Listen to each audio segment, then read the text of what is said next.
الحمد للہ ذی العز الشامخ المنیف ذی الجلال البازخ العظیم ذی الملک الفاخر القدیم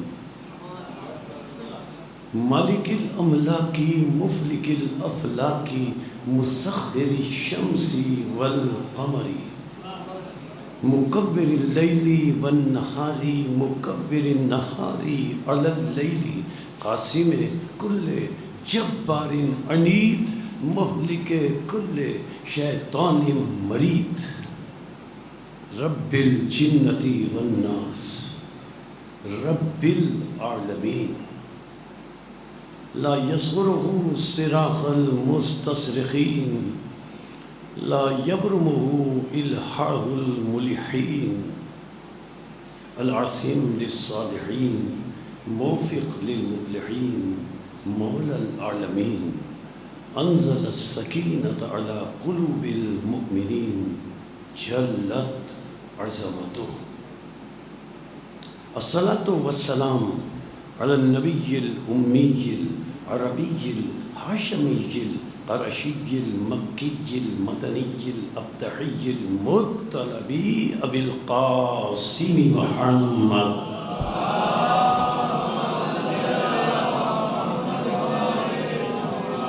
الصلاۃ والسلام علی اہل بیتہ الطیبین الطاہرین المعصومین المظلومین المنتجبین المنتخبین المطہرین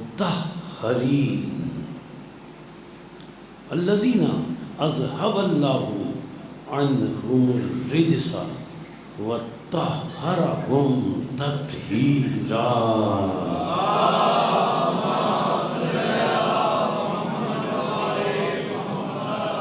اما بعد فقد قال الحکیم فی محکم کلامہ المتین وخطابہ المبین ہوا اصدق الصادقین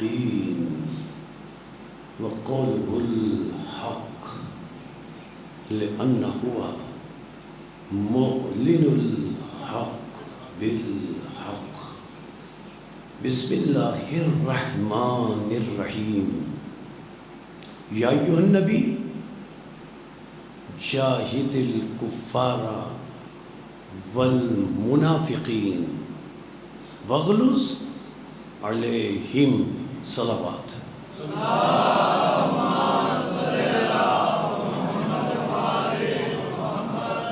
قرآن مجید کا نواں سورہ سورہ مبارکہ توبہ 73ویں آیت وافی ہدایہ جسے گفتگو کے آغاز میں موضوع گفتگو کے طور پر آپ کی سماعتوں کے لیے ہدیہ کیا گیا۔ اللہ نے اس مقام پر ایک عجیب خطاب کیا خاتم النبیین علیہ التحیۃ والثناء سے۔ اللہ جل شانہ عما نوالہ خاتم النبیین علیہ السلام سے مخاطب ہو کر عجیب خطاب کر رہا ہے۔ یا ایھا النبی، اے نبی، جاہد الکفار، کافروں کے ساتھ جہاد کرو، جنگ کرو، کافروں کے ساتھ قتال کرو، اور اس کے بعد عطف کا واو درمیان میں کافرین اور لفظ منافقین، ان کے درمیان عطف کا واو اللہ نے رکھ کر بتایا۔ عطف کے واو کے معنی یہ ہوتے ہیں کہ اگر دو لفظوں کے درمیان عطف کا واو آ جائے تو عطف کا واو اس کا عمل یہ ہے کہ اس عطف کے واو سے پہلے جو لفظ ہے اور اس عطف کے واو کے بعد جو لفظ ہے، ان دونوں لفظوں میں درمیان میں واو کے آنے سے ان دونوں لفظوں میں غیریت پیدا ہو جاتی ہے کہ واو سے پہلے کچھ اور ہے، واو کے بعد کچھ اور ہے۔ تو اللہ نے خاتم النبیین سے صرف یہ ارشاد نہیں فرمایا کہ رسول جاہد الکفار، کہ کافروں سے جہاد کرو، کافروں سے قتال کرو، کافروں سے جنگ کرو۔ اس کے بعد عطف کا واو رکھ کے بتایا کہ اب کافروں کے بعد ایک اور طبقے سے میں اے رسول، اے خاتم النبیین علیہ التحیۃ والثناء، اے رسول میں تمہیں ایک اور طبقے سے لڑنے کا حکم دے رہا ہوں۔ جاہد کیا ہے؟ جاہد امر کا صیغہ ہے، عربی میں امر کا صیغہ۔ امر کے صیغے کا مطلب اللہ رسول کو حکم دے رہا ہے، اور ہمارے رسول کی شان اور فضیلت یہ ہے کہ کوئی ایسا اللہ کا حکم نہیں ہے جس پر ہمارے رسول نے عمل نہ کیا، بلکہ ہمارے رسول کی شان یہ ہے کہ ہمارے رسول جو عمل کرتے ہیں اس عمل کو اللہ اپنا عمل قرار دے دیتا ہے۔ تو یہ تو ممکن ہی نہیں ہے کہ خاتم النبیین علیہ الصلاۃ والسلام اللہ کے حکم پر عمل نہ کریں۔ اب کیسے عمل کریں؟ تاریخ گواہ ہے، یہ تو آیت ہے نا سورہ توبہ کی، 9واں سورہ اور 73ویں آیت، اور لفظ بلفظ یہی آیت، انہی لفظوں کے ساتھ ایک لفظ کا، ایک حرف کا بھی فرق نہیں ہے۔ سورہ تحریم 66واں سورہ اور اس کی 9ویں آیت، یعنی 2 مقامات پر یہ آیت موجود ہے کہ اللہ اپنے رسول کو حکم دے رہا ہے۔ حکم کیا دیا؟ کافروں سے لڑو، کافروں سے جنگ کرو۔ اس کے بعد کیا حکم دیا؟ والمنافقین، اے رسول میں اللہ تمہیں حکم دے رہا ہوں کہ تم منافقوں سے بھی جنگ کرو، منافقوں سے بھی لڑو، منافقوں سے بھی جہاد کرو، منافقوں سے بھی قتال کرو۔ پوری ختمی مرتبت کی حیات طیبہ، پوری رسول اکرم کی سوانح حیات پڑھ کر مجھے کوئی ایک جنگ بتا دیں، ایک غزوہ بتا دیں، ایک لڑائی بتا دیں جو رسول نے منافقوں سے کی ہو۔ رسول جب لڑے یا مشرک سے لڑے یا کافر سے لڑے، ایک بھی جنگ، ایک بھی لڑائی، ایک بھی قتال، ایک بھی جہاد، پوری تاریخ گواہ اور تمام مسلک اس پر متفق ہیں کہ خاتم النبیین جب بھی لڑے یا مشرک سے لڑے یا کافر سے لڑے، کبھی رسول منافق سے نہیں لڑے۔ اللہ کا حکم ہے منافق سے لڑو۔ اب یہ ممکن نہیں ہے کہ اللہ کے حکم کی ہمارے رسول خلاف ورزی کر سکیں۔ ہمارے رسول کی تو شان یہ عمل کرتے ہیں، وہ کہتا ہے اس نے نہیں کیا میں نے کیا، تو یہ تو ممکن ہی نہیں ہے، ناممکن ہے۔ اللہ نے امر کا صیغہ استعمال کیا، جاہد، جہاد سے امر، اے رسول تم جہاد کرو۔ لیکن ایک بھی جنگ ایسی نہیں ملتی تاریخ اسلام میں۔ اب اس کا حل کیسے تلاش کیا جائے؟ اگر میں اپنی جانب سے کوئی بات پیش کروں گا، کوئی منطق میں، کوئی فلسفے میں، کوئی علم کلام میں، کوئی دلائل یا استدلال میں پیش کروں گا یا حدیث پیش کروں گا، کوئی مانے گا کوئی نہیں مانے گا۔ دلائل و استدلال کو بھی رد کر سکتا ہے۔ اگر حدیث یا روایت پیش کروں تو اس کی سند کو بھی رد کر سکتا ہے کہ یہ روایت درست ہے۔ تو آئیے قرآن سے پوچھیں کہ رسول کافروں سے، مشرکوں سے تو لڑے، ہم قرآن سے پوچھتے ہیں کہ رسول منافقوں سے کیسے لڑے، منافقوں سے کب لڑے، منافقوں سے کہاں لڑے۔ اب ہم نے جب آیت تلاش کی تو ایک معروف آیت جو ہمارے بچوں کو بھی یاد ہے، مسئلے کے تشیعوں کے الحمدللہ بچوں کو بھی یاد ہے، وہ آیت استدلال میں پیش کر رہا ہوں، جس سے یہ پتہ چل جائے گا کہ ہمارے رسول نے مشرک اور کافروں کے علاوہ منافقوں سے بھی جہاد کیا۔ معروف آیت ہے، سورہ آل عمران 3 سورہ۔ اللہ ارشاد فرماتا ہے فمن حاجک فیہ من بعد ما جاءک من العلم فقل تعالوا ندعو ابناءنا وابناءکم ونساءنا ونساءکم وانفسنا وانفسکم ثم نبتہل فنجعل لعنۃ اللہ علی الکاذبین۔ اللہ نے کیا فرمایا؟ آپ سب کو ترجمہ بتایا، تم اپنے بیٹوں کو لاؤ، ہم اپنے بیٹوں کو، تم اپنی عورتوں کو، نساء کو لاؤ، ہم اپنے نساء کو۔ اب اس آیت پہ کوئی گفتگو نہیں کرنی، صرف حوالہ دے رہا ہوں۔ اور اللہ نے فرمایا اے رسول ان نجران کے عیسائیوں سے کہو یہ اپنے نفسوں کو لائیں، تم اپنے نفسوں کو لے جاؤ۔ اچھا ایک مقام پر عجیب بات دیکھیے، ذہن میں آ گئی تو آپ کی سماعتوں کے لیے پیش کرتا چلوں، اس کے بعد استدلال عرض کر رہا ہوں۔ بات یہ ہے کہ جب ہم نے بہت سی تفسیریں دیکھی اس آیت کے ذیل میں، تو مسئلہ کے تشیع کے علاوہ کچھ حضرات کی ایسی تفسیریں ملی جس میں انہوں نے لکھا کہ ابن کی جمع ابنا، ابن مانے ایک بیٹا، اور عربی میں آپ کو پتہ ہے دو سے یا دو کو یا دو سے زیادہ کو جمع نہیں کہتے ہیں، عربی میں ایک کو کہتے ہیں واحد، دو ہو تو کہتے ہیں تثنیہ، اور کم از کم تین ہو یا تین سے جتنے بھی زیادہ ہوں ان کو کہتے ہیں جمع۔ تو ابن واحد نہیں ہے، ابنا واحد نہیں ہے، ابنا تثنیہ نہیں ہے۔ اللہ نے یہ نہیں فرمایا کہ ایک بیٹے کو لے جاؤ، اللہ نے یہ نہیں فرمایا کہ دو بیٹوں کو لے جاؤ، اللہ کا حکم ہے۔ اللہ فرما رہا ہے ابنا، کم از کم تین بیٹوں کو لے جاؤ۔ اب نساء اور انفس تفصیلات میں عرض نہیں کر سکتا اس لیے کہ موضوع سے ہٹ جاؤں گا۔ نساء نسوہ کی جمع ہے۔ عربی زبان میں عورت کے لیے بنیادی طور پر دو لفظ ہیں، ایک امراتن، امراتن مانے عورت، عام عورت، دوسرا ہے نسوتن، نسوتن مانے عام عورت نہیں ہے، وہ عورت جو فضیلتوں کی مالک ہو۔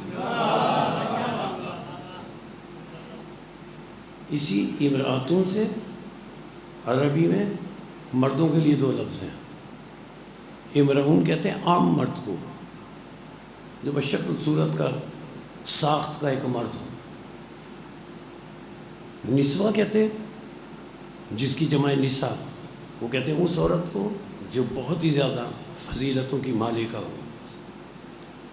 اسی طرح امرؤن کہتے ہیں عام مرد کو، جیسے امراتن کہتے ہیں عام مرد کو، اور عربی میں رجل کہتے ہیں اس مرد کو جو بڑی فضیلتوں کا مالک ہو۔ اچھا، پورے قرآن مجید کو پڑھ لیجئے، اللہ نے جہاں بھی اپنے رسولوں کو بھیجنے کا ذکر کیا کہ میں نے اپنے رسول اے لوگوں تمہاری ہدایت کے لیے بھیجے، تو اللہ نے ایک مقام پر بھی اپنے کسی ایک رسول کے لیے بھی امرؤن نہیں کہا۔ جس رسول کے لیے اللہ نے فرمایا وما ارسلنا الیکم الا رجالا، میں اللہ نے تمہاری طرف رسول جنہیں بنا کر بھیجا ان میں سے ایک بھی امرؤن نہیں ہے، سب رجال ہیں۔ رجل کی جمع رجال، یعنی سارے انبیاء فضیلتوں کے مالک ہیں، اللہ نے یہ بتایا۔ معلوم ہے رجل کسے کہتے ہیں؟ جو فضیلتوں کا مالک ہو۔ اب آ گئی رسول کا فرمان اور حدیث آپ کے ذہن میں آ گئی، پڑھ دوں۔ رسول نے فرمایا 39 دن تک لوگ جاتے رہے خیبر میں، اب 39ویں دن رسول نے فرمایا لَأُوتِيَنَّ رَایَةَ غَدًا رَجُلًا، کل رجل کو علم دوں گا۔ رجل مانے مرد، لیکن رجل اور امرؤن میں فرق ہے۔ خیبر میں کوئی عورتیں لڑنے نہیں گئی تھیں جو رسول کہہ رہے ہیں میں کل مرد کو علم دوں گا، پہلے بھی مرد ہی لڑ رہے تھے، لیکن رسول نے خیبر میں 39ویں دن یہ بتایا کہ کل تک لڑنے امرؤن گئے تھے، اور اب کل جو جائے گا امرؤن نہیں جائے گا، رجل جائے گا۔ اچھا، اس کے بعد تیسرا لفظ ہے انفسنا۔ اس آیت کی میں تفصیلات میں نہیں جانا چاہتا، اپنے موضوع پر لوٹ رہا ہوں۔ تو لوگوں نے کیا اعتراض کیا، کہنے لگے کہ اللہ نے فرمایا اپنے نفس کو لے جاؤ۔ تو غیر شیعہ تفسیروں میں کئی جگہ یہ لکھا ہے کہ یہ غلط ہے کہ حضرت علی نفس کی جگہ گئے، بلکہ انہوں نے دلیل اور استدلال یہ پیش کیا کہ ابن کی جمع ابنا، رسول کے دو بیٹے تھے، امام حسن علیہ السلام، امام حسین علیہ السلام۔ وہ غیر شیعہ تفسیر لکھنے والے لکھتے ہیں کہ آیت میں اللہ نے فرمایا کم از کم 3 بیٹوں کو لے جاؤ، 3 سے زیادہ کو بھی لے جا سکتے ہو، جمع ہے۔ رسول لے گئے 2 بیٹوں کو۔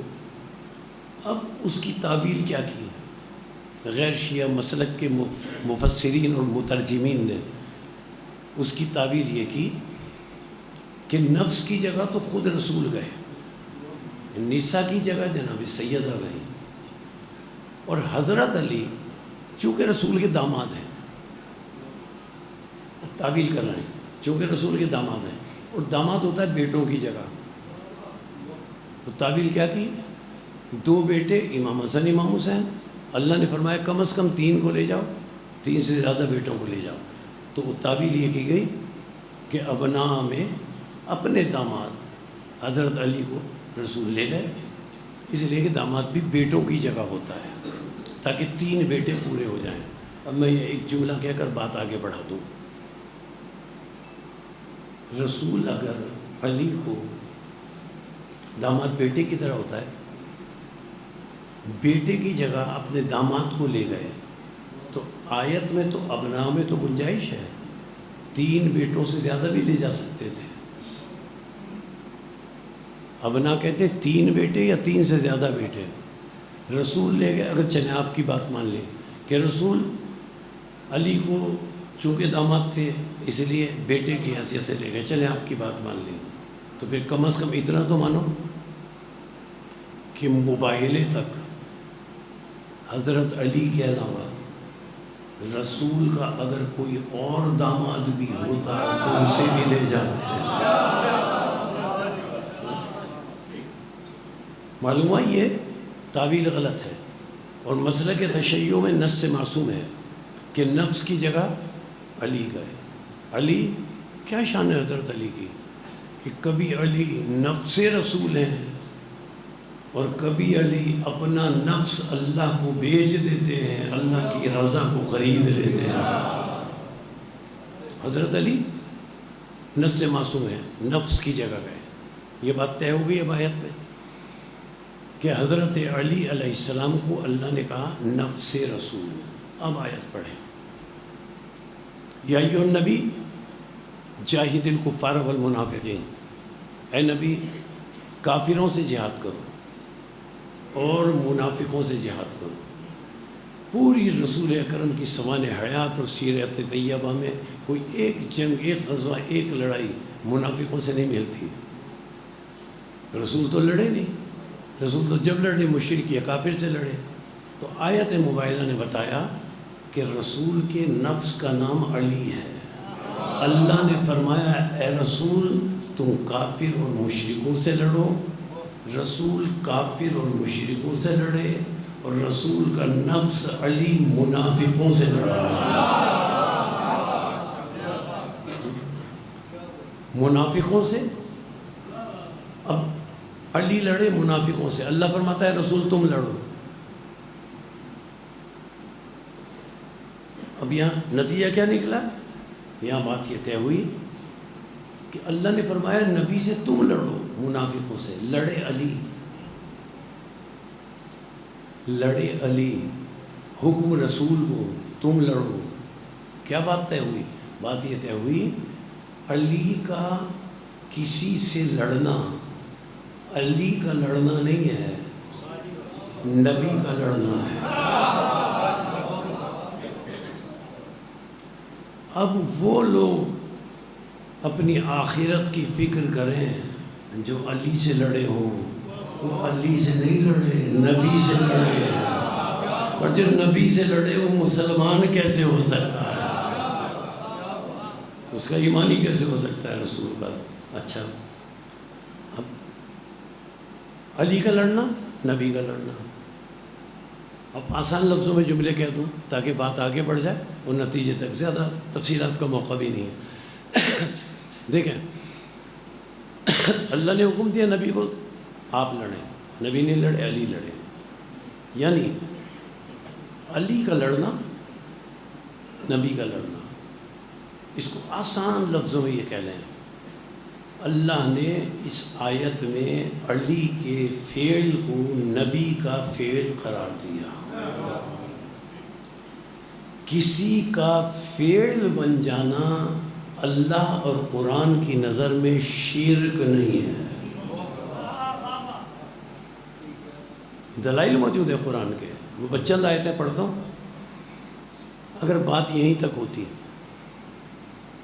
کہ جی حضرت علی کی شان یہ ہے کہ حضرت علی کا فعل نبی کا فعل ہے، جو علی سے لڑا علی سے نہیں لڑا نبی سے لڑا. بات یہاں تک ہوتی تو میں یہاں سے بات کو کسی اور انداز سے آگے بڑھاتا، لیکن میں کیا کروں؟ قرآن مجید بتا رہا ہے کہ بات ہی کچھ اور ہے. آیتیں بتا رہی ہیں کہ تم علی کی حد کو اس مقام پر محدود نہ کرو، تم ایسی حد معین نہ کرو علی کی کہ علی کا فعل نبی کا فعل. علی کا فعل صرف نبی کا فعل نہیں ہے، بات بہت آگے تک گئی ہے. کہاں تک گئی؟ ایک چھوٹی سی بات عرض کر دوں بچوں کو سمجھانے کے لیے، تاکہ پھر میں 3 یا 4 آیتیں پڑھ کے یہ بات واضح کروں کہ علی کا فعل صرف نبی کا فعل نہیں ہے. بات کہاں پہنچتی ہے دیکھیں. بہت مختصر، کبھی ایسا ہوتا ہے کہ 2 فاعل ہوتے ہیں، فاعل ہوتے ہیں 2، اور نظر بھی 2 آتے ہیں، نظر 2 فاعل آتے ہیں، اور حقیقت میں بھی 2 ہوتے ہیں. اور کبھی ایسا ہوتا ہے کہ فاعل 2 نظر آتے ہیں، حقیقت میں 2 نہیں ہوتے، حقیقت میں 1 ہوتا ہے، نظر 2 آتے ہیں. چھوٹی سی مثال دے دوں آیتیں پڑھنے کے لیے. وہ کیا؟ میں نے قلم سے لکھا، میں بھی فاعل قلم بھی فاعل، 2 نظر آئے نا فاعل، ایک میں ایک قلم. لیکن حقیقت میں اگر میں نہ لکھتا تو قلم نہ لکھتا، وہ مجبور ہے نا قلم تو. نظر 2 فاعل آئے ہیں لیکن حقیقت میں فاعل 1 ہے. نظر 2 آئے نا، حقیقت میں 1 ہے. اچھا، کبھی 2 فاعل نظر آتے ہیں اور حقیقت میں بھی 2 ہوتے ہیں. میں نے آگ سے کسی کو جلایا، میں بھی فاعل آگ بھی فاعل. اگر میں کسی کو نہ جلاتا اور وہ خود آگ میں چلا جاتا تو وہ بھی جل جاتا، لیکن قلم مجبور ہے، لکھ نہیں سکتا. آگ مجبور نہیں، آگ کا کام ہی جلانا ہے، فاعل ہے. یعنی میں بھی فاعل آگ بھی فاعل. اس کا مطلب کیا ہوا؟ ذرا سا اور آسان کر دوں. میں نے دیکھا، میں ایک جملہ کہہ رہا ہوں، میں نے دیکھا. 4 آیتیں پڑھنے کے لیے ساری باتیں کر رہا ہوں. میں، اور پھر میں نے پلٹ کر جملہ کہا میری آنکھوں نے دیکھا. کیا مطلب ہوا؟ میری آنکھوں کا فعل میرا فعل، میرا فعل میری آنکھوں کا فعل. میں نے سنا، پھر میں نے پلٹ کر جملہ کہا میرے کانوں نے سنا. میرے کانوں کا فعل میرا فعل، میرا فعل میرے کانوں کا فعل. میں بولا، پھر میں نے کہا میری زبان بولی. میرا فعل میری زبان کا فعل، میری زبان کا فعل میرا فعل. یعنی کسی کا فعل بن جانا شرک نہیں ہے. اگر کوئی کسی کا فعل بن جائے تو شرک نہیں ہے. میں بولا میری زبان بولی، میں چلا میرے پاؤں چلے. میرا فعل پاؤں کا فعل، پاؤں کا فعل میرا فعل، آنکھ کا فعل میرا فعل، میرا فعل آنکھ کا فعل، کان کا فعل میرا فعل، میرا فعل کان کا فعل. اب آیت سنیں، اللہ فرماتا ہے خاتم النبیین سے مخاطب ہو کر، ما رمیتہ اذ رمیتہ ولکن اللہ رما. اے رسول یہ کنکریاں یہ پتھر تو نے نہیں پھینکے، اللہ نے پھینکے ہیں. کیا مطلب ہوا؟ پھینکے تو رسول نے تھے. اللہ فرما رہا ہے رسول تو نے نہیں پھینکے، اللہ نے پھینکے ہیں. اللہ نے یہ بتایا کہ میرے رسول کی شان یہ ہے کہ اس کا فعل میرا فعل ہے، اور کسی کا فعل بن جانا شرک نہیں ہے. اب دوسری آیت سنیں، سورہ النجم 53 سورہ. والنجم اذا ہوا ما ضل صاحبکم وما غوی وما ینطق عن الہوی ان هو الا وحی یوحی. دیکھو میرا رسول نہیں بولا، اللہ کہہ رہا ہے میں بولا. رسول کا بولنا، اللہ کا بولنا. اب ایک اہم آیت سنیں، یہ ذہن میں بات محفوظ ہو گئی. کسی کا فعل اگر کسی کا فعل بن جائے تو وہ شرک نہیں ہے، گناہ نہیں ہے، کفر نہیں ہے. اب آیت سنیں، معروف آیت. اللہ فرماتا ہے الم یجد کا یتیمن وآوا. اے رسول جب تم یتیم تھے تو تمہیں ابو طالب نے نہیں پالا، میں اللہ نے پالا۔ پالا ابو طالب علیہ السلام نے، اللہ کہتا ہے میں نے پالا۔ کیا مطلب ہوا؟ یہ شان ہے حضرت ابو طالب کی۔ نعوذ باللہ جنہیں لوگ کافر کہتے ہیں کہ حضرت ابو طالب کے فعل کو اللہ نے اپنا فعل قرار دیا، اور جس کے فعل کو اللہ اپنا فعل قرار دے، اچھا صرف فعل کو اپنا فعل قرار نہیں دیا، ختمی مرتبت کا نام محمد حضرت ابو طالب علیہ السلام نے رکھا۔ اسلامی طریقہ اور دستور کیا ہے؟ اگر کوئی کافر اور مشرک مسلمان ہو جائے تو اس کا نام تبدیل کر دیا جاتا ہے۔ کیوں تبدیل کرتے ہیں؟ اس لیے بدل دیتے ہیں اس کا نام کہ یہ جو اس کا نام تھا یہ اس کے کافر والدین کا رکھا ہوا تھا۔ معلوم ہے کافر والدین کا رکھا ہوا نام بدل دیا جاتا ہے۔ اگر نعوذ باللہ حضرت ابو طالب علیہ السلام کافر ہوتے تو نام تو حضرت ابو طالب نے رکھا، اگر کافر ہوتے انہوں نے نام محمد رکھا تو کافر کا رکھا ہوا تو نام بدل دیا جاتا ہے، اللہ نام بدل دیتا۔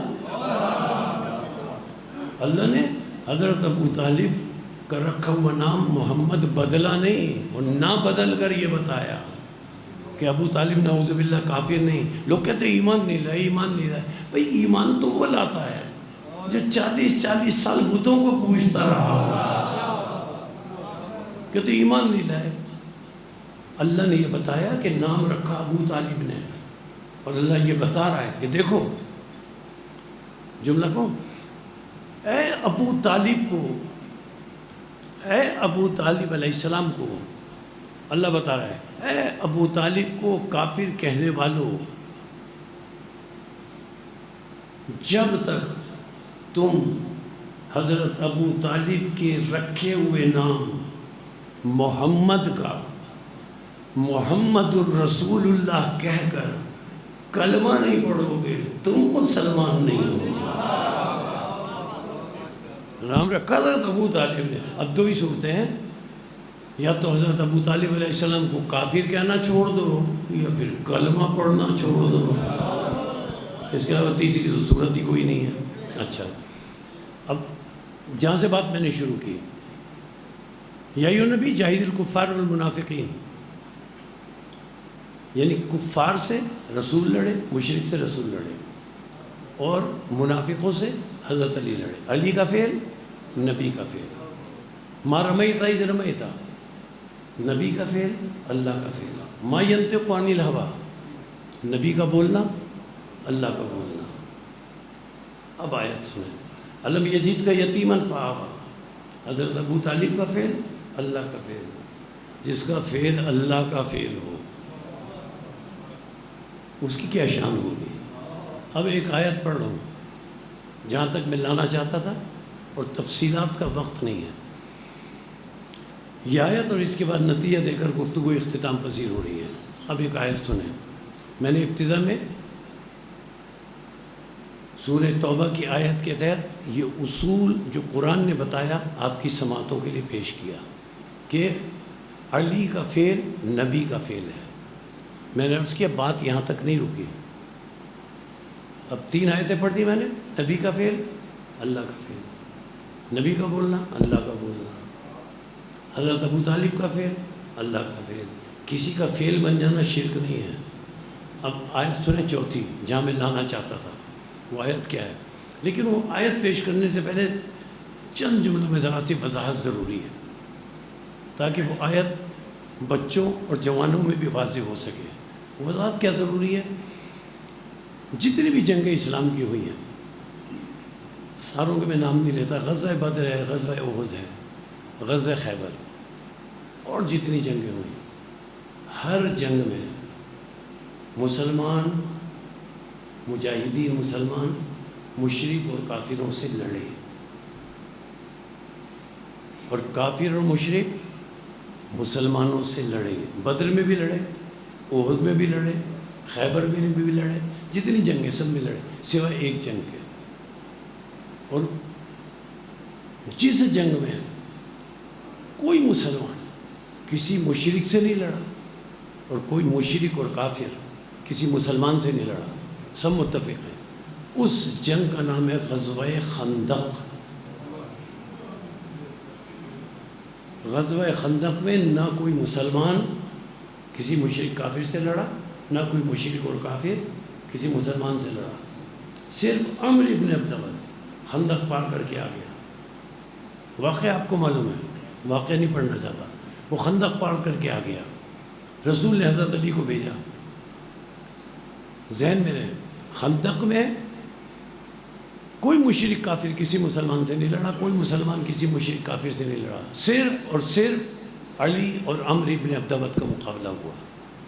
شام سے پہلے حضرت علی نے عمرو ابن عبدود کو قتل کر کے واصل جہنم کیا، اور غزوہ خندق اس واصل جہنم کرنے کے ساتھ فتح میں بدل گئی اور جنگ ختم ہو گئی۔ اب بات کیا سمجھ میں آئی؟ غزوہ خندق کے آغاز کا نام علی، غزوہ خندق کے انجام اور اختتام کا نام علی۔ اب دوسرا جملہ کو جو قرآن مجید نے کہا، وہ آیت پیش کرنے کے لیے بھی جملہ کہہ رہا ہوں، اور دوہرا اس لیے رہا ہوں تاکہ بات میری پوری طرح پہنچ سکے کہ غزوہ خندق میں کوئی مسلمان کسی مشرک کافر سے نہیں لڑا، کوئی مشرک کافر کسی مسلمان سے نہیں لڑا، تنہا علی لڑے، اکیلے علی لڑے، اور غزوہ خندق فتح ہو گیا، کوئی نہیں لڑا۔ غزوہ خندق میں بار بار کہہ رہا ہوں، آیت پیش کرنے کے لیے کہہ رہا ہوں، بار بار کہہ رہا ہوں، غزوہ خندق میں حضرت علی کے علاوہ کوئی نہیں لڑا، تنہا علی لڑے، اکیلے علی لڑے، تنہا علی لڑے، اکیلے علی لڑے۔ اب آیت پیش کروں اور آیت کا حوالہ دے رہا ہوں، ترجمہ جا کر دیکھیے گا، ہر مسلک میں ترجمہ وہی ملے گا جو ترجمہ میں اس منزل پر آپ کی سماعتوں کے لیے پیش کر رہا ہوں، لیکن یہ طے کر لیں بات کہ خندق میں تنہا علی لڑے، خندق میں اکیلے علی لڑے، خندق میں کوئی نہیں لڑا۔ سورہ احزاب، خندق کا دوسرا نام احزاب ہے، غزوہ احزاب بھی کہتے ہیں، اور اسی نام سے سورہ احزاب ہے۔ سورہ احزاب میں خندق میں تنہا علی لڑے، خندق میں اکیلے علی لڑے، بار بار دہرا رہا ہوں آیت پڑھنے کے لیے، اکیلے علی لڑے، تنہا علی لڑے۔ اب آیت سنیں، 33واں سورہ، سورہ احزاب، سورہ احزاب 33واں سورہ 25ویں آیت، ترجمہ جا کر دیکھیے گا۔ اللہ فرماتا ہے کوئی اگر کسی کا فعل بن جائے شرک نہیں ہے۔ خندق میں تنہا علی لڑے، خندق میں اکیلے علی لڑے، علی کے علاوہ کوئی نہیں لڑا۔ 33واں سورہ، سورہ احزاب 25ویں آیت، اللہ فرماتا ہے غزوہ احزاب میں، احزاب کا، جنگ احزاب کا، جنگ خندق کا تذکرہ کرتے ہوئے اللہ ارشاد فرما رہا ہے، 33واں سورہ 25ویں آیت، ترجمہ جا کر دیکھیے، اللہ فرماتا ہے کف اللہ المؤمنین القتال وکان اللہ قویا عزیزا۔ اللہ فرماتا ہے اے رسول، خندق میں تیرا اللہ کیسا لڑا؟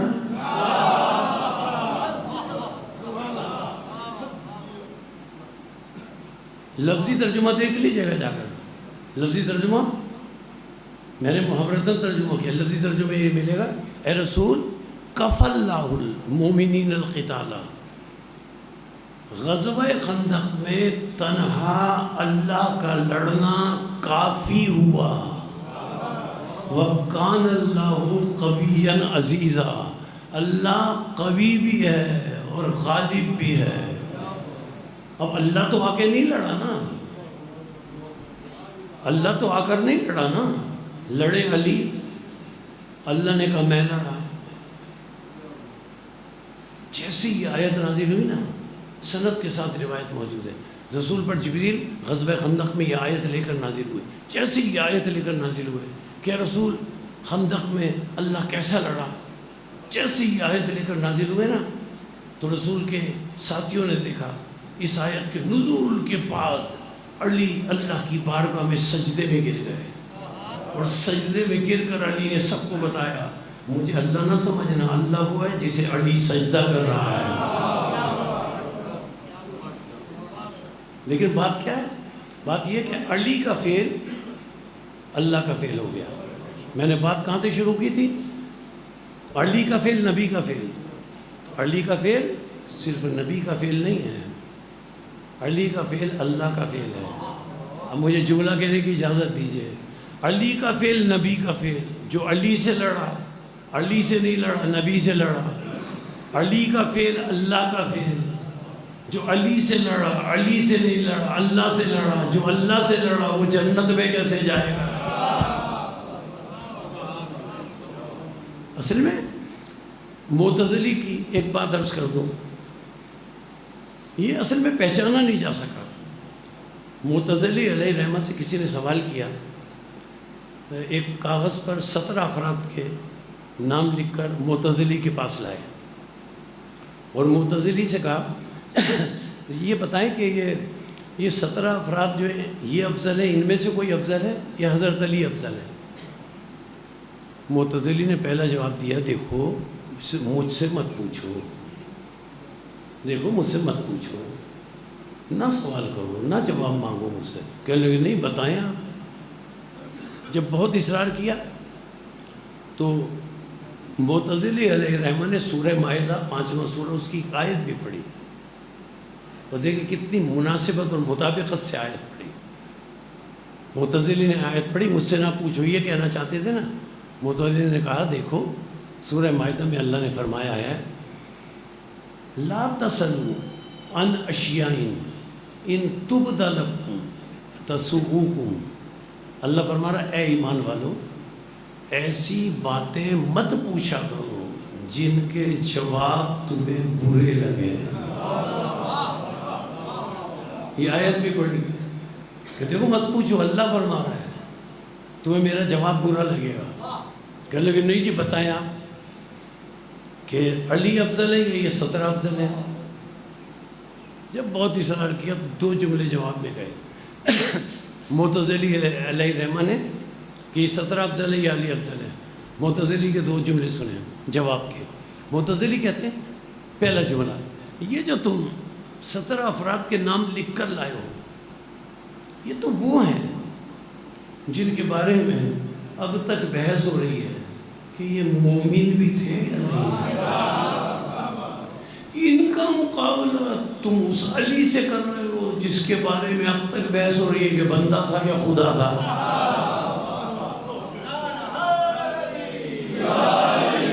علی اللہ کے عبد ہیں، خود کہتے ہیں یا اللہ مجھے ایسا عبد بنا دے جیسا تو چاہتا ہے، لیکن پہچان نہیں سکے تو۔ اب بس گفتگو کا اختتامی مرحلہ، اور ایک چھوٹی سی بات مصائب کی، خندق میں پہچانا نہیں جا سکا۔ اور یہ بات جو میں عرض کر رہا ہوں نا، اس کا حوالہ ذہن میں رکھیں، علامہ نعمت اللہ الجزائری، کتاب کا نام ہے انوار النعمانیہ، اس کا بھی اردو میں ترجمہ نہیں ہوا ہے، کہ جب حضرت علی خندق میں جانے لگے، رسول نے اپنا امامہ پہنایا، رسول نے اپنی عبا پہنائی، رسول نے اپنی قبا پہنائی، تو صرف جزائری میں ایک بات یہ لکھی کہ جب علی جانے لگے رسول نے کہا علی ٹھہرو۔ اپنے تمام ساتھی رسول اللہ کے کھڑے تھے سامنے، رسول اللہ نے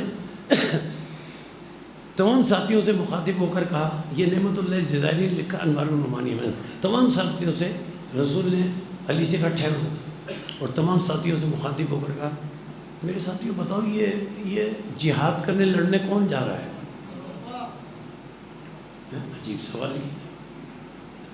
سب رسول کے ساتھی ایک دوسرے کی طرف دیکھنے لگے کہ سب کو پتہ ہے علی جا رہے ہیں، لیکن چونکہ رسول پوچھ رہے ہیں اور رسول عالم صحت میں ہے، عالم مرض میں بھی نہیں ہے، تو بتانا پڑے گا۔ سب کو پتہ ہے علی جا رہے ہیں، لیکن جب رسول نے سارے ساتھیوں سے پوچھا بتاؤ بتاؤ کون جا رہا ہے، اب سارے ساتھیوں نے علی کی ایک ایک فضیلت بیان کرنی شروع کر دی۔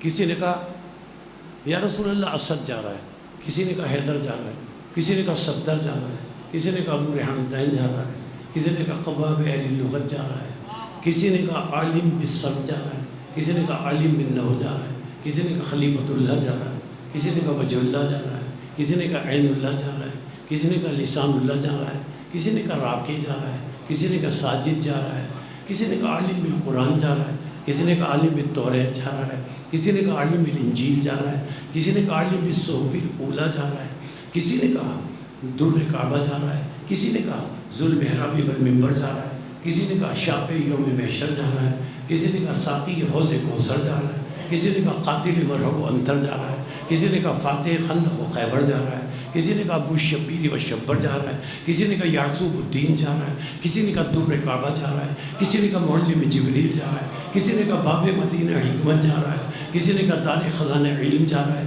کسی نے کہا مصداق انما ولیکم اللہ جا رہا ہے، کسی نے کہا صاحب انما یرید اللہ جا رہا ہے، کسی نے کہا قل لا اسألکم علیہ اجرا جا رہا ہے، کسی نے کہا انما ولیکم اللہ و رسولہ جا رہا ہے، کسی نے کہا کہ فاتح بدر جا رہا ہے، کسی نے کہا فاتح احد جا رہا ہے، کسی نے کہا فاتح خندق جا رہا ہے، کسی نے کہا فاتح خیبر جا رہا ہے، کسی نے کہا بطول کا شوہر جا رہا ہے، کسی نے کہا کعبے کا گوہر جا رہا ہے، کسی نے کہا جبریل کا استاد جا رہا ہے، کسی نے کہا رسول کا داماد جا رہا ہے، کسی نے کہا خدا کا خانہ زاد جا رہا ہے، کسی نے کہا صفت آدم جا رہا ہے، کسی نے کہا رقت نوح جا رہا ہے، کسی نے کہا خلت ابراہیم جا رہا ہے، کسی نے کہا لسان اسماعیل جا رہا ہے، کسی نے کہا جمال یوسف جا رہا ہے، کسی نے کہا بشارت یعقوب جا رہا ہے، کسی نے کہا بشارت یعقوب جا رہا ہے، کسی نے کہا لحن داؤد جا رہا ہے، کسی نے کہا زہد یحییٰ جا رہا ہے، کسی نے کہا کرم عیسیٰ جا رہا ہے، کسی نے کہا حلال مشکلات جا رہا ہے، کسی نے کہا مولانا کائنات جا رہا ہے،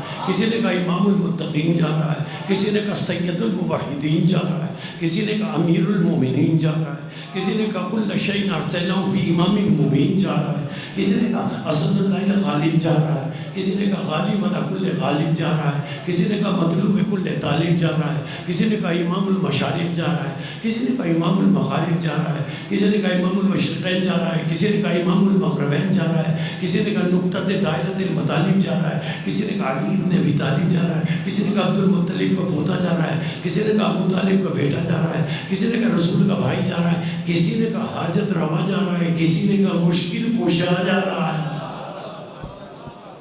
ایک ایک فضیلت سب نے منتخب کر کے رسول کو بتا دی۔ اب رسول کا جواب سنیں، سب نے ایک ایک فضیلت بتا دی۔ رسول فرماتے ہیں تم نہ پہچان سکے کون جا رہا ہے۔ اب بڑے پریشان ہوئے، ہم نے تو ایک ایک فضیلت چن کر منتخب کر کے بیان کر دی، اور رسول فرما رہے تم نہیں پہچان سکے۔ رسول کے ساتھی آئے میدان کی طرف، دیکھا سلمان محمدی کھڑے ہیں، ایمان اور معرفت کے بلند ترین درجے پر فائز حضرت سلمان فارسی۔ اب رسول کے ساتھی آئے، اب سنیں، بس یہیں پر بات ختم کروں گا، سنیں۔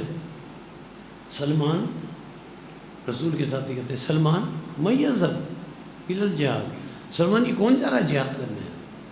اور سلمان کا جو ایمان اور معرفت کے بلند ترین درجے پر فائز ہیں، اہل بیت کے بعد رسول فرماتے ہیں سلمان من اہل البیت، اس منزل پر فائز ہے۔ ساتھی پوچھتے ہیں سلمان یہ کون جا رہا ہے؟ سلمان سر جھکا کر کہتے ہیں انی لا اعلم من یذهب، مجھے کیا پتا کون جا رہا ہے، مجھے نہیں پتا۔ ساتھیوں کو تو بڑا موقع مل گیا، آئے رسول کے پاس، یا رسول اللہ اخبرنی السلمان من اہل البیت السلمان لا یعلم من یذهب، یا رسول اللہ آپ نے ہمیں بتایا ہے کہ سلمان ہم اہل بیت میں سے، یا رسول اللہ سلمان کا تو علم اتنا کم ہے، سلمان کا علم تو اتنا کم ہے، انہیں تو یہ بھی نہیں پتا کہ جہاد کرنے کون جا رہا ہے۔ تو کم از کم اس زمانے میں رسول کے ساتھی بھی جانتے تھے کہ جس کا علم کم ہو وہ سب کچھ ہو سکتا ہے، اہل بیت نہیں ہو سکتا۔ اچھا، اب رسول نے فرمایا اچھا بلاؤ سلمان کو نہیں پتا یہ کون جا رہا ہے۔ بلا کے لایا گیا، سلمان سر جھکائے سلام کر کے کھڑے ہوئے۔ اب رسول نے پوچھا سلمان من یذهب، سلمان یہ کون جا رہا ہے؟ اب سلمان نے جواب دیا، وہی جواب جو ساتھیوں کو دیا تھا، سر جھکائے کھڑے، اور رسول نے پوچھا سلمان یہ کون جا رہا ہے؟ سلمان نے سر جھکا کے کہا انی لا اعلم یا رسول اللہ، یا رسول اللہ مجھے نہیں پتا، میں نہیں جانتا یہ کون جا رہا ہے۔ اب رسول نے تبسم فرمایا، اور تبسم فرما کر رسول نے کہا سلمان سے، یا سلمان لماذا لا تعلم یزر، سلمان ذرا سبق تو بتاؤ، وجہ کیا ہے، تمہیں کیوں نہیں معلوم؟ ان سب کو تو ایک ایک فضیلت معلوم ہے، تمہیں کیوں نہیں معلوم کہ یہ کون جا رہا ہے؟ اب سلمان نے سر اٹھایا، چہرے رسالت کی زیارت کی، اور زیارت کر کے جواب میں خاتم النبیین علیہ السلام سے حضرت سلمان فارسی نے کہا، یا رسول اللہ، آپ مجھ سے پوچھ رہے ہیں یہ کون جا رہا ہے، مجھے کیا پتا؟ یا رسول اللہ وجہ یہ ہے مجھے پتہ نہ ہونے کی کہ یا رسول اللہ اخبرنی معرف اللہ الا رسول والی، عرف رسول اللہ والی وما عرف علی الا اللہ ورسولہ، یا رسول اللہ آپ ہی نے تو ہمیں بتایا ہے کہ اللہ کو یا رسول پہچانتا ہے یا علی پہچانتا ہے، رسول کو یا اللہ پہچانتا ہے یا علی پہچانتا ہے، علی کو یا اللہ پہچانتا ہے یا رسول پہچانتا ہے، یا رسول اللہ مجھے کیا پتا کون جا رہا ہے، اللہ جانے اس کا رسول جانے۔ تو اب رسول نے فرمایا سنو، برز الایمان کلہ الی الکفر کلہ، علی کل ایمان ہے، وقت کی قید نہیں ہے، زمانے کی قید نہیں ہے، کل ایمان مطلق، جو علی کے مقابلے میں ہے وہ کل کفر ہے۔ علی کل ایمان ہے، امام حسین کل دین ہے۔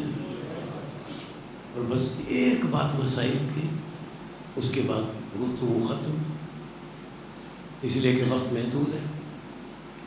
اگر حضرت علی علیہ السلام کی مولائیت سے بغض نہ ہوتا تو نہ حسین علیہ السلام شہید کیے جاتے، نہ جناب زینب سلام اللہ علیہ کے سر سے چادریں اترتی، نہ جناب سکینہ سلام اللہ علیہ کے منہ پر تماچے پڑتے، نہ جناب سکینہ سلام اللہ علیہ کے کانوں سے گوشوارے اترتے، نہ معصومین اماموں کو زہر دیا جاتا۔ اور اس حوالے سے ایک جملہ عرض کر دوں کہ اپنی حیات طیبہ میں، ظاہری حیات طیبہ میں بس ایک بات، اور گفتگو ختم ہو گئی۔ جناب سیدہ سلام اللہ علیہ نے اپنی ظاہری حیات میں، جب جناب زینب سلام اللہ علیہ بہت کم سن تھی، اپنی ظاہری حیات میں ایک صندوق نکال کر لائیں جناب سیدہ سلام اللہ علیہ، بس یہی بات ختم کر دوں گا۔ اب جناب زینب سلام اللہ علیہ سامنے بیٹھی ہے، کم سن ہے، جناب سیدہ سلام اللہ علیہ نے اس صندوق میں سے 4 کفن نکالے، ایک کفن نکال کر آگے بڑھایا، بیٹی زینب تمہیں پتہ ہے یہ کس کا کفن ہے؟ کہا اماں جان آپ بتائیں۔ کہا بیٹی یہ میرا کفن ہے۔ اب جناب سیدہ سلام اللہ علیہ نے دوسرا کفن نکالا، بیٹی زینب پتہ ہے تمہیں یہ کس کا کفن ہے؟ جناب زینب سلام اللہ علیہ نے کہا نہیں اماں جان مجھے خبر نہیں، آپ بتائیں۔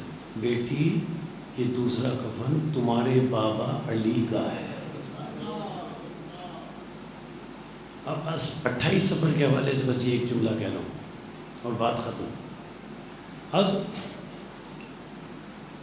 جناب سیدہ سلام اللہ علیہ نے تیسرا کفن نکالا، بیٹی پتہ ہے یہ کس کا کفن ہے؟ جناب زینب سلام اللہ علیہ نے کہا اماں جان آپ بتائیں یہ کس کا ہے؟ جناب سیدہ سلام اللہ علیہ کہتی ہیں بیٹی زینب یہ تیرے بھائی حسن کا کفن ہے۔ اب جب اتنا بتا چکی نا جناب سیدہ، اب چوتھا کفن نکالا۔ اب جناب سیدہ نے نہیں پوچھا، چونکہ ترتیب سے بتا رہی تھی نا، جیسے ہی جناب سیدہ سلام اللہ علیہ نے، بس گفتگو کے اختتامی جملے، جیسے ہی جناب سیدہ سلام اللہ علیہ نے چوتھا کفن نکالا، اب کم سن جناب زینب سلام اللہ علیہ بولے ہاں اماں میں سمجھ گئی، وہ بھائی حسن کا کفن تھا نا، یہ بھائی حسین کا کفن ہوگا، یہ بھائی حسین کا کفن ہے نا، یہ بھائی حسین کا کفن ہے۔ جناب سیدہ نے کہا نہیں بیٹی یہ تیرے بھائی حسین کا کفن نہیں ہے، یہ دوسرا کفن بھی تیرے بھائی حسن کا ہے، اس لیے کہ اس کا جنازہ گھر سے 2 دفعہ اٹھے۔ سیعلم الذین ظلموا۔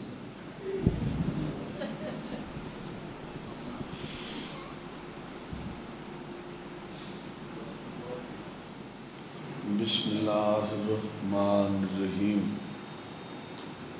الہی کیفا ادعوک وانا انا وکیفا اقطع رجائی منک وانت انت